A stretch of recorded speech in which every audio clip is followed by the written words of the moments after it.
Jack was sound asleep in his bed until his phone started buzzing. He groaned, "What do you want?" "It's midnight. Let me sleep," he grumbled as he checked his phone. It was Mike inviting him to a murder party and offering a cash prize of $10,000 for guessing the killer precisely. Jack agreed to join and arrived at the party 20 minutes late. "Hey Mike, I'm here for the party," I exclaimed as I walked into the door. "Oh, here you are. Come in, come in. We've got a lot to catch up on," Mike replied warmly. "Like what?" "I'm only here for the money," I joked. "Fine, detective," Mike sighed. There were so many people. I stayed there for at least an hour before it started. As I walked outside to get some fresh air from all the people inside, I started to question why I had even come to this party. Why was Mike hosting a murder mystery party? And what did he mean about guessing the killer precisely? Feeling curious, I decided to go back inside and ask Mike about my questions. Mike, where are you?" "Oh, bro, what's up? Sorry, I didn't hear you. I was hanging with the ladies and chilling with the boys." "Mike, what did you mean guess the killer precisely, and why are you hosting a murder party?" As I asked my questions, Mike grew an unusual grin. Then the light cut. While the screaming was going, I heard a soft help as the voice faded. So when the light flashed on, Susan's body laid on her side on the floor in the living room dead. 10 stabs on her face, 19 on her stomach, 28 on her back, and 37 on her legs. I took a picture for evidence. Everyone watched the blood on the body spurt out into the blood puddle. Daryl ran to the body, kissing her. "My precious baby girl, don't fear. It's going to be okay." I watched the whole scene happen and took notes. Day 1, 94 stabs in total. Cezanne died in the living room on her right side. Susan is Daryl's girlfriend. Susan has blonde hair, freckles everywhere, blue jeans, and a blue top. "I need everyone's attention. There's a killer in this house," shouted Mike. "The good news is that there are 16 of us, so we have a lot of friends. There's an upstairs and a basement with plenty of space to run if we need to," or says Mike was speaking. I walked around the house, trying to map it out and get some understanding about the house. I soon realized that 4 people stood out from the crowd: Henry, Mary, Jacob, and Briella. Henry was a cop who had caught most of his criminals, but he was on his last strike. If he messed up, he would be fired and could even be killed. Mary was a medic and had a very successful hospital, but she only had 5 medkits with her. Jacob was a firefighter with a great career, brought an axe, 2 gas masks, and 1 knife with him. Last but not least, there was Briella. She was a peacekeeper. In most conflicts she had been in, she had brought calm and understanding. I went to them to form a group. Henry, Mary, Jacob, Briella. I called out to them. As I approached, I noticed that Mary and Jacob were holding hands. We talked about our lives and exchanged phone numbers. As we chatted, I caught a glimpse of Mike getting rejected by someone. I caught up with Mike. Mike had the largest smile on his face. "Mike, you okay? I saw what happened," I questioned. "It's fine," I thought. The lights flickered again. It went black. Bang. I heard banging in the bathroom rapidly. Swoosh. The toilet flushed. The lights flickered. Brittany was lying in the bathroom on her back. Her head was busted open with a huge hole. There was blood in and on the sink. I ran up with my camera to a picture. Snap. I took notes. Day 2. Brittany was found on her back in the downstairs bathroom. Her head was smashed repeatedly and rapidly on the sink. Her brain is shown out of her forehead. Wore all black. Black eyeshadow, black lipstick, and black hair. "Mike, why can't I leave?" Daniel, I didn't expect a killer here. "These doors and windows are going to be locked for the last 13 days. Mike replied to Daniel. I was ready for the big speech I planned for and walked to the second floor rails. "Everyone, it's the 3rd day of this bloodbath. We should probably discuss who has the most rage on us to kill us and kill them." I alerted, but I don't think they heard me. They all stated their sus. Mike said Daryl, and everyone agreed. They prepared to burn him. I had to stop them. "Guys, it can't be Daryl. If Daryl was the killer, why would he kill his girlfriend?" I check a note Daryl gave to Susan. It said, "Hey, I want to start a new love in our relationship that just means he treasured her," I said. They didn't care and burned him. I could see the agony in his eyes as he perished. The light flickered out. Then a dark, scratchy voice disturbs the silence. "Drink up, Daniel." I heard someone swallow something and drop the glass. Crack. The lights flickered on. I watched Daniel walk to the garage to smoke. "Daniel, wait up," I called. Daniel pulled out his cigarette. I tried to stop him, but I couldn't. The good guys walked up to see what happened. I stood on the concrete floor. The good guys stood at the doorway. Daniel stood leaning on the wall and lit it. Instead of lighting his smoke, he ignited himself. They left the scene and discussed what happened. We narrowed it down to this. The killer walked up to Daniel and gave him a cup of gasoline knowing he smoked. Everyone sues out one person, Carl. Carl was the one person who carried gas for his car. Day 3. Daniel was offered gas and took it unknowingly. He later smoked and died. Daniel was always dressed up in a pilot uniform, but never lived his dreams. The one thing we truly knew was that the killer must hate everyone here. We voted for Carl to fall into the blazing hole of demise. He burned. Again, the light flickered, but we were prepared. We used an old flashlight that still had charge. Henry held the flashlight. It went dark. Henry turned on the flashlight in front. The light didn't last long. Thud. Flashlight fell and broke. The light flickered on. Henry's dead body was sliced. His oozing bloody body was sliced in half with his organs. Mike walked around crying that people died in his mansion. His sea blue, sparkling eyes were bulging out. I hate this, and he cried, who are we going to burn next? This whole event I thought as the detective here I was safe here. I thought wrong. Burn the detective. Burn Jack. They all shouted. As they all prepared to burn me, I saw a smile on Mike's face. His smile grew bigger and bigger. His despicable, filthy, yellow smile grew and grew. His skin shifted beet red from his smile of satisfaction. Right when I was about to get dropped, a dark masked figure jumped out of the blue to catch me. They unmasked themselves, and they were Daniel, Brittany, Sason, and Henry. Mike was horrified. Hey, how are y'all alive? We saw all of y'all dead bodies. You may have killed, but we came back now, face punishment. Mike turned out to be the killer, the murder party, the victims, and why all the exits are locked. So he had better chances to kill us.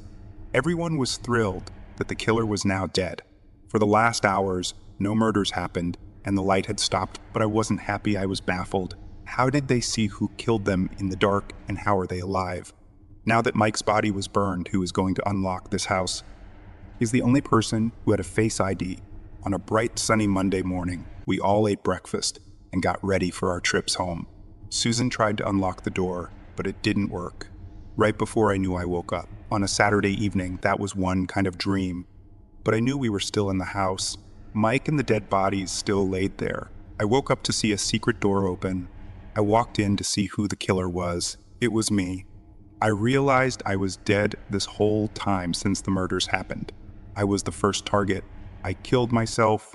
My dead body was still active due to my great health and meditation, and I only stabbed my stomach. I was killed in the basement, and my dead body got up without a spirit. I killed Susan, Daniel, Henry, and Brittany without knowing. Then I trapped everyone into a digital world where they couldn't leave. Then it hit me that's why I saw Daniel, Susan, Brittany, and Henry, because they were killed by my hands. The screaming at first was me. I'm the killer. This one looks good, I murmured to myself. I can put it right above the sink in my bathroom. I was shopping for mirrors and other furniture, just like everyone else. Our town suffered after the earthquake. Many of the houses here were too old to handle it. I looked at myself in the mirror. I had a sharp jawline, dark, messy hair, and blue eyes.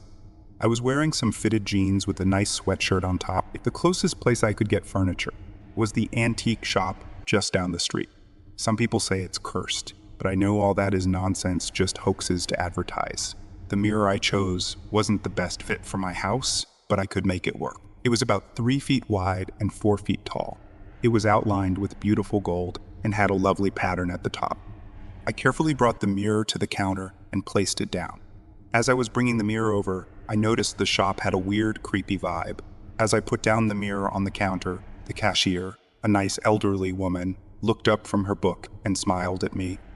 "That's a great antique you have there," she remarked. "That mirror has quite a history, you know?"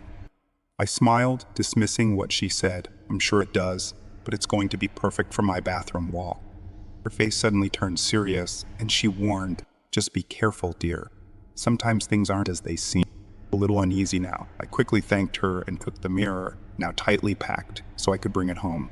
I don't believe in superstitions, but something about the atmosphere of the antique store has me all creeped out. The mirror I chose had been pretty light, but now as I was walking back, It felt a lot heavier than before. I ignored it, thinking it was just me getting tired and not working out enough. That wasn't my fault, though. The local gym had been badly affected by the earthquake. Lots of the machines had fallen over and broken. The owners told us it would be at least a month until they could open up again. So I was stuck with using my dumbbells at home. As I reached my home, the mirror felt a lot heavier than it should have. I stumbled into my home, placed it down on the ground, and relaxed. My shoulders were sore from carrying the mirror all the way home. I went into the kitchen to get a drink of water and came back to set the mirror up. But when I came back, I noticed something weird. I could swear that I had placed the mirror flat on the floor, but now it was on its side, supported by the wall. Maybe I just don't remember properly. I thought to myself. I opened up the package and brought out the beautiful mirror. I took some nails and bolted them right above the sink in the bathroom. It fits perfectly.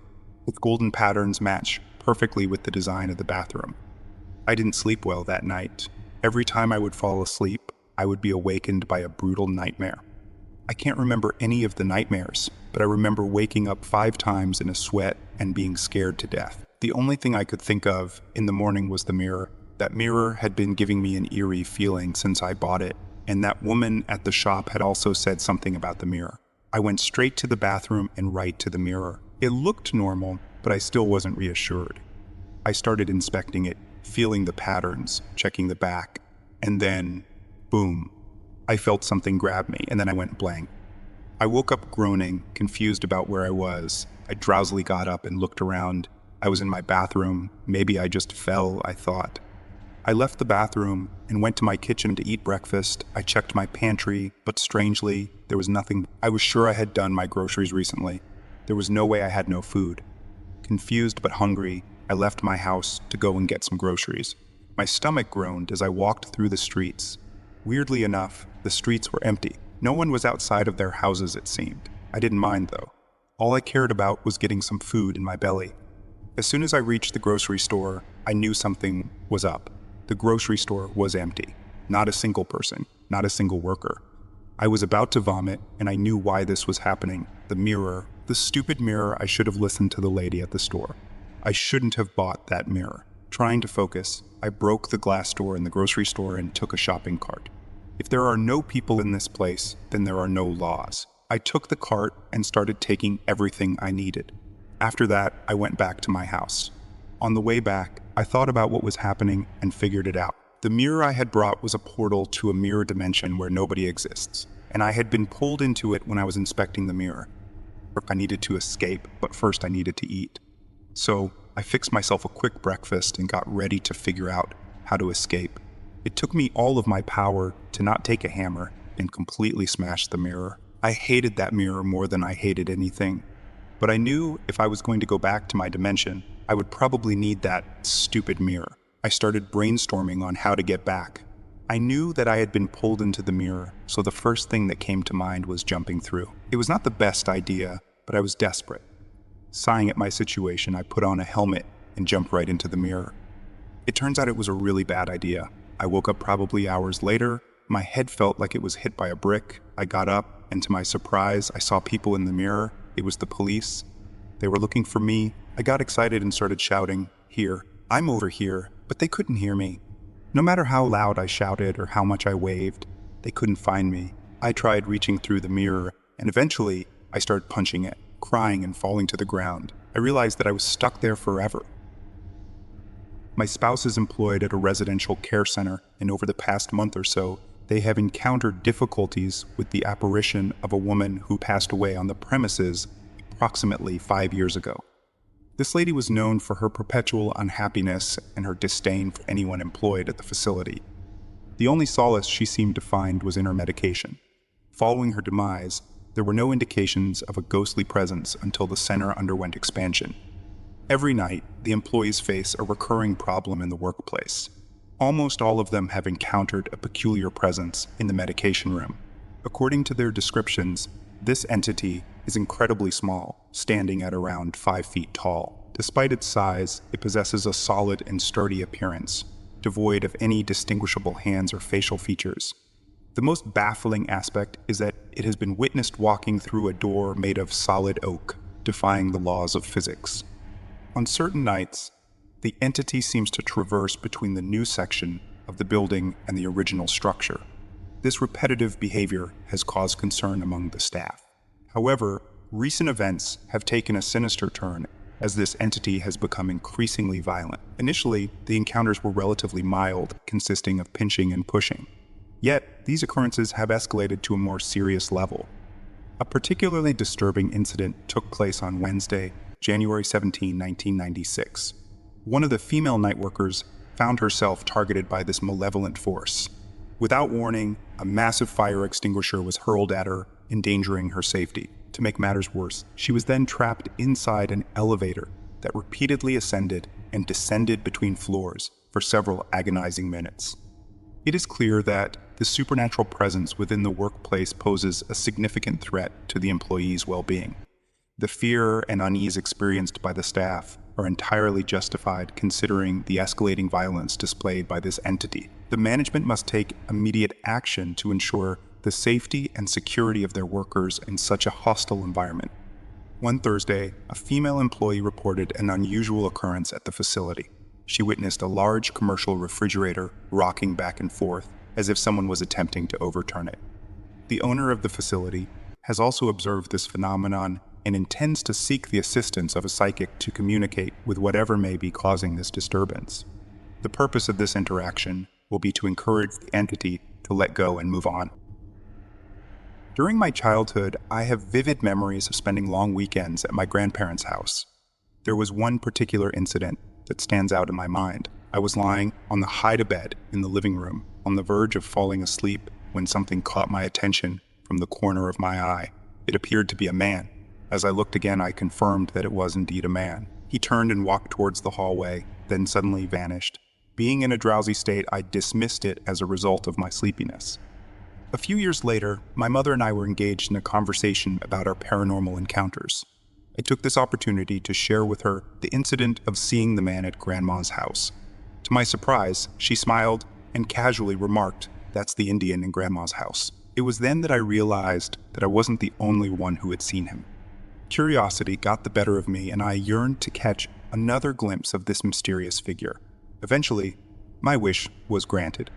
The second time I saw him, I paid closer attention to every detail. It became evident that he was an Indian. His presence added an air of mystique to Grandma's house. These encounters with the Indian spirit left an indelible impression on me. They sparked my interest in the paranormal and made me more aware of the spiritual realm around us. Even though I only saw him twice, his presence continues to fascinate me to this day. As a young girl, these experiences taught me to embrace the unknown and appreciate the mysteries of life. They serve as a reminder that there is more to our world than what meets the eye. Thank you very much for watching our video. Hope you like it. If you think something needs to be changed, you can say it in the comments. We will start working on better voices in a few days. I hope you will be with me. Thank you and Tanshul Kalam.